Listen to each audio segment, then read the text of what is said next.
great moment to have you this beautiful Tuesday morning right here on your number one style Politics and Business TV. This is PNB Sport, and you're welcome to the Tuesday's edition of the program. Now, after the triumphants of Euro 2024 and Copa America, it is left for other teams who came second runners up to build up ahead of next year's competition in the next 2 to 4 years, depending on either the Copa America or the Euro 2020, the Euro games. Now, also announcements will be made of the next host countries of both the Copa America and also the Euro, which will be scheduled for 2026. And now the event went down in a memory lane with both Spain and Argentina making impact after the wins. But also in the Copa America finals, it was a different story. Unlike the Spanish win and celebration, there was full of bizarre moments and electrifying timing. A beautiful morning to you. Welcome to PNB Sport. We'll go for a quick break, and when we come, we'll start up with the local scene. We'll be looking more on the local department, and then we'll be right back.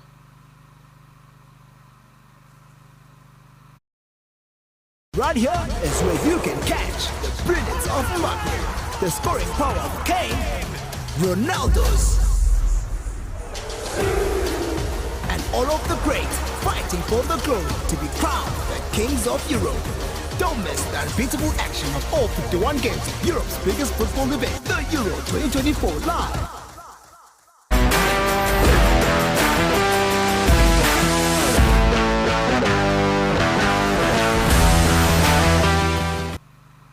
Now, based on his current ranking, Nigerian's Quadri Corner, that's Quadri Aruna, who is a tennis player, is expected to be drawn by the first round of men's single event of the Paris 2024 Olympics as the draws of the table tennis event approach closer. Aruna and Egypt's Omar Assar stands out as part of the 16 top seeds who have qualified for this year's event.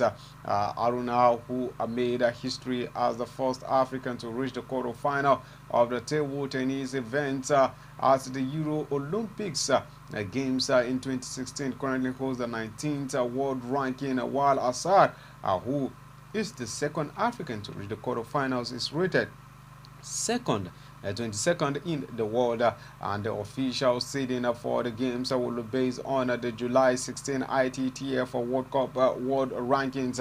According to the African Table Tennis Federation, later today, the rankings will be released, and the two African stars will be among the top seed. They are expected to kick off their campaign from the second round of, that is in the round of 64 of the tournament, only on July 28 at the South Paris Arena. All eyes will be on Aruna and Assara, with the Nigerian making his fourth Olympic Games appearance as he contends for a podium finish in Paris. Another Nigerian joining Haruna is the men's single events winner is Olajide Omotayo. In the women's single, Nigerians duo of Effiong Edem and also Fatima Bello, along with Cameroon's Sarah Anfor and also Algerians Linda Lagrobe completes the contingent continent in Paris. Other African players in the men's single include Mehdi Bolusa of Algeria and Ibrahim Deo of Senegal. Madagascar's Fabio Rokotoromana will create a history as the first player from the island nation to compete in the table tennis event at the Olympic Games. Saidi Dowu of Congo Brazzaville also secured the tripartite invitation to compete in Paris. Now we leave that shores of Paris. At least 22 players of Kwara United club of Ilorin, the Kwara state capital, have been laid off ahead of the next soccer season. Now, the general manager of the club, Ashir Badawi, disclosed this to journalists in Ilori on Monday evening. By the way, he said that 23 top stars from the Nigerian Professional Football League team have been recruited to forfeit the club ahead of the 2024-2025 Nigerian Professional Football League season. He added that the top quality players have agreed to join the team, including Abayomi Samuel from 3SC, Jimmy Teji from the Stoppers, a national team under 17, under 20, under 23, and Chan Eagles players, including Kazim Badmos and Adamu Abubakar, as well as Ifeanyi Ogba from the champions Rangers International. Now, Kwara United called on the players to issue indiscipline and work in line with the philosophies of club and target ending the next season among the top 3 reasons why they were dismissed.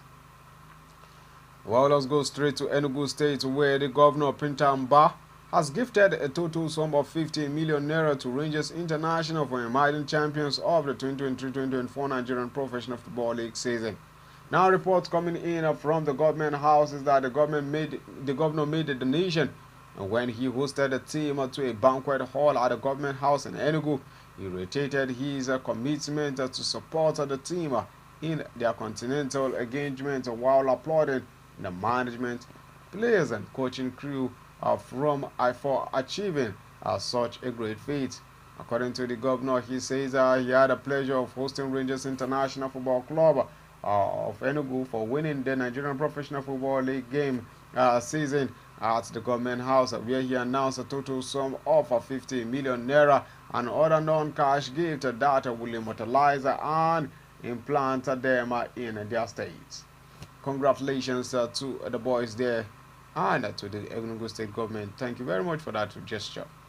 Now, President of the Nigerian Football Federation, NFF, Alhaji Ibrahim Musa Gusau, has revealed that the football body will begin a CAFC coaching course for men coaches in the country. Now, speaking on Monday, which was yesterday, at the opening ceremony of the 3-module CAFC license coaching course exclusively for men in Abuja, Gusau pledged that the men will not be neglected, as there are plans for a CAFC program for them in the number of weeks. Now, Gusau stated that football being for all men, women, young and old, the present NFF administration will always support women coaches to get employment with either government-owned, private-owned, or community-owned clubs after building their capacity at a certain level, and most especially getting the certificates.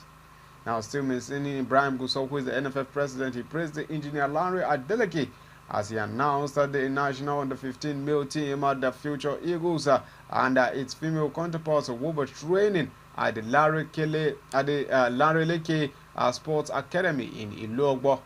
Now, the Lanre Kele Sports Academy was founded in the year 2021 and is a co-educational facility, fully residential and specialist senior secondary school.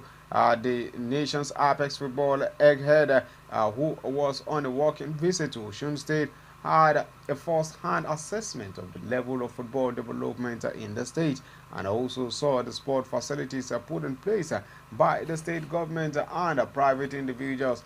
Gusau was led by the Osun State Football Association boss Shola Fana-Opo to the Lanre Sports Academy in Ile-Egbo. Gusau, who didn't hide his delight after seeing the state of the art of facilities at the sports center in academy, he says he would like to make the team train there, and it was approved and granted.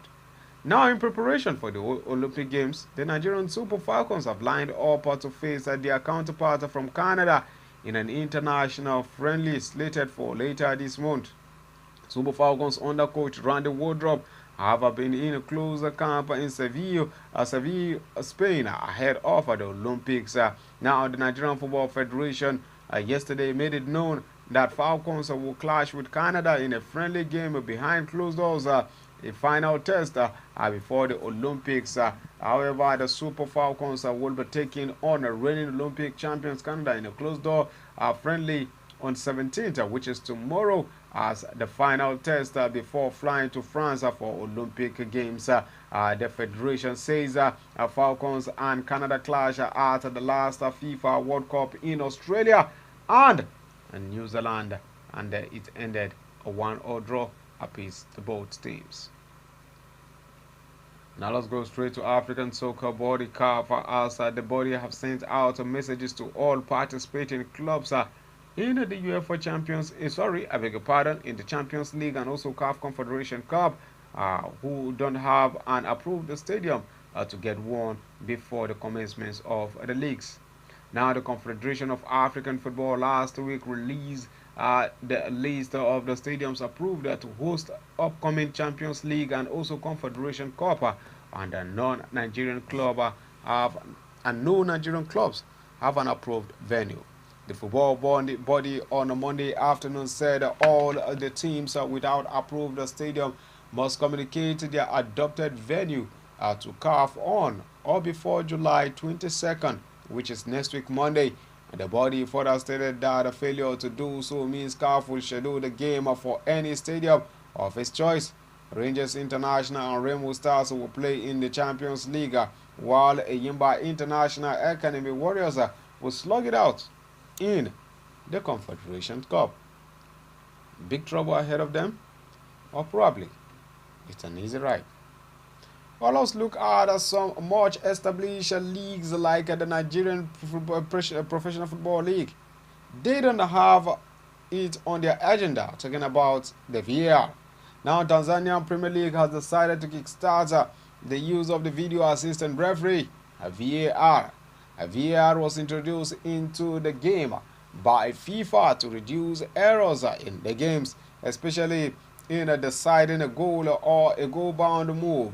North African countries and South Africa have started using the gadget since last season, while the Ivorian League has also said that they will start it by next season. The Tanzanian Premier League on Monday announced that the VAR will be used when the 2024-2025 league season commences in the month of August 2024, and they are planning to make it a bigger impact to the league. Now let's quickly go for a quick break, and when we come back we'll be looking at how thousands of fans joined the street in celebration in Madrid after the Euro 2024 Spain champions returned to home for their royal welcome. These and more right here in number one, Politics and Business TV. Don't forget that you can follow us on Facebook and also on YouTube, where you can get more of our productions and orders. We'll be right back. Right here is where you can catch the brilliance of Mbappe, the scoring power of Kane, Ronaldo's, and all of the greats fighting for the glory to be crowned the kings of Europe. Don't miss the unbeatable action of all 51 games of Europe's biggest football event, the Euro 2024 live. Now, Spain, who beat or defeat England 2-1 in the Sunday finals in Berlin to win their record fourth European crown. They traveled from Germany to Spain, the Spanish capital Madrid, on a Monday, and first met with Spain's King Felipe IV, who and his family. The party then continued into the city as supporters gathered in the Cibeles Square and lined the street for Spain's open top bus parade in anticipation of seeing their heroes and Heritage Line Trophy. And the champions, it says that it only begins at home. The champions of Europe, Spain, are now the only team to have won the Euro 2024, the Euro 4 times since the last the competition had begun. Now, Felipe IV also congratulated them for making the such gestures and making an impact in making the country proud in the world, while they also prepare to gear up for the next competition known as a game where both the Euro and the Copa America winners will slug it out, La Fanisma 2024. That game will be slugged out later this year. Before the year runs out, the competition will be going down, or the game will be played And now let's quickly look at what happened in the Copa America after the finals. Now the 2024 Copa America was supposed to showcase the Americans' passion for football, but as the Argentine newspaper Oli put it, is that the party almost became a tragedy, hosted by the United States in some of the biggest and best stadiums in the world sports. The tournament was beset by problem and attacks. It features poor pitches, half-empty stadiums, and crowd trouble before ending in chaotic scene on the Sunday final. Now the final between Argentina and Colombia was delayed about 80 minutes after ticketless fans forced their way into the Miami's Hard Rock Stadium. Arrests were made after clashes with police and security personnel, while several supporters needed treatment and were even rushed to paramedic hospitals. It was far from the showpiece the organizers hoped for and raised this concern before the 2026 FIFA World Cup set to be co-hosted by both the same US, Canada, and Mexico. Now this, let's not forget that the Copa America was a test run for the FIFA World Cup scheduled to hold in those stadiums. What would that be and how would it look like hosting the whole world? This is just the Copa America and we're having such huge issues. Well, let's go straight to transfer scene as time is fast spent. Newcastle United manager Eden Hall will be one of the leading candidates to become England's manager if current boss Gareth Southgate steps down. Former England midfielder Steven Gerrard also and Frank Lampard are also possible contenders. Meanwhile, Manchester United have asked about Germany's defender Jonathan Tah, with Bayern Munich having failed to reach an agreement with Bayern Leverkusen to sign the 28-year-old. And Galatasaray are in talks to sign Manchester United and Scotland midfielder Scott McTominay, who is 27 years old. Meanwhile, Arsenal have rejected an offer for 23-year-old England midfielder Emil Smith-Rowe from Fulham, who are weighing up whether to make an improved bid for the lad. Meanwhile, Liverpool and Atletico Madrid are interested in RB Leipzig's 24-year-old French defender Mohamed Simakan, who is expected to leave the club. Spain's striker Alvaro dos Santos Morata, who is 31, is set to join AC Milan on a 4-year deal from Atletico Madrid. Meanwhile, Manchester City are in advanced talks to sign 26-year-old Spain midfielder Dani Olmo from RB Leipzig, and also Bayern Munich are also interested in Olmo, who scored 3 goals during the Euro 2024 as he helped his country win the tournament. Spain international Mikel Merino is one of the options also for Barcelona, as is considering for their midfielder with the 28-year-old having 1 year left in his Real Sociedad contract. Meanwhile, Arsenal are also planning to make Mourinho a move, who had a spell at Newcastle United before returning to Spain to Real Sociedad. Newcastle United are set to rival Everton in trying to sign a 20-year-old Italy winger Wilfred Noto from Leeds United. Now, Gabonese forward Pierre-Emerick Aubameyang, who is 5 years old, is close to joining Saudi Arabian club Al-Qadsiya, and also Southampton have agreed a deal worth around £18 million to sign English midfielder Flandons, who is 25 years old, from West Ham United. Now this is the size of the package, and this is the last time we'll be doing more on the Euro 2024. Better the next time we'll be doing these things like this is when it comes up next. But this time around, we'll be looking gears to all the 5 major leagues. We'll be looking geared to all the 5 major leagues set for resumption by next week. Talking about the English Premier League, the Spanish La Liga, the Italian Serie A, the French League, and also the German Bundesliga. These and more right here on your number ones, our Politics and Business TV and on PNB Sport. We meet tomorrow for the Wednesday's edition. I am Ridwan Musago, RMG. Bye for now.